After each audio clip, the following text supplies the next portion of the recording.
Hello, this is your virtual life coach, Michael Lewis. Congratulations, you got out of bed this morning. Yes, these days that's getting harder and harder to do. People just want to stay under the covers. I think there was an actual survey done on that, and they found that 65% of the people surveyed just wanted to go back to sleep, or at least get a reassuring pat on the head. So how do you get through the day when you're continually bombarded with the politics and horriblenesses of what is laughingly called day-to-day living? Well, it's hard, especially if you're letting yourself be bombarded. So the first thing you do when you're getting bombarded, what do? You seek shelter. A shelter is a safe space away from the bombing and the ruckus. Most of the ruckus and noise these days is coming from your very own computer, your phone, your tablet, whatever your online device is. There's news, there's social media, and it's mostly all about people yelling at each other and about how things are really bad. You know that. You need to cut down on these things. They're upsetting. Okay, sure, you like to be informed. Sure, you need to know what's happening in the world, but remember that most of what you hear and see is brought to you by people who make a living scaring you to pieces. The priority news is the most shocking news.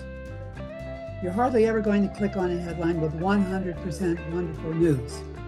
And if you do, and you read maybe one line down, it's going to say, but of course, the problem with this is blah, blah, blah, blah, blah.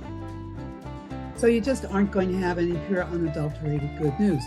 That stuff doesn't get nearly as many clicks as really toxic, juicy scandal. You know, there may be something about us as a species that likes to slow down and gawk at an accident.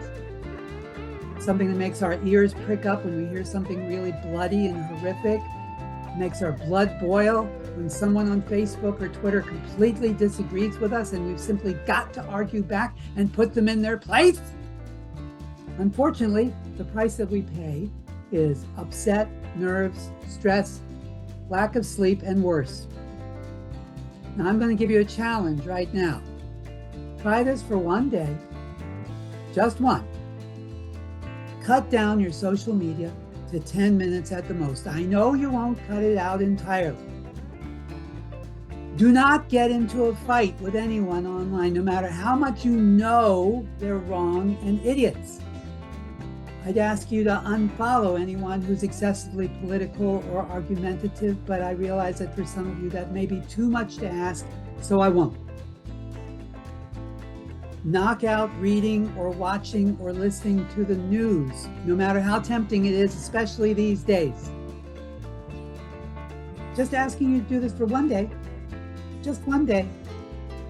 Most importantly, think of one or two or three things that make you happy and calm, and do those things today. If you have a friend that always makes you laugh, call that person. If you have a TV show that always lightens your spirits, binge on it for a while. If there's an activity you love, like biking or swimming or playing chess or listening to music or whatever, do that. Do those things instead with the time you saved by not getting bombarded.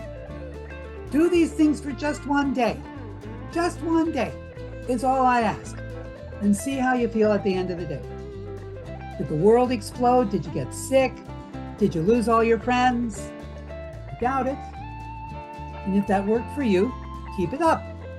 Pick one day a week to take a vacation from the politics and the bad news and the green tuna fish of the world. Let the people who profit from fear earn their living from someone else for that day. And if that works for you, make it 2 days a week. Make it 3 days a week. As many as you want. After all, this is your peace of mind that we're talking about. And how much is that worth to you? Right. That's all I have to say for now. So until next time, love each other, take your vitamins, observe posted speed limits, play nice, and never lose sight of who you are. Never, never, never lose sight of who you are. So long for now.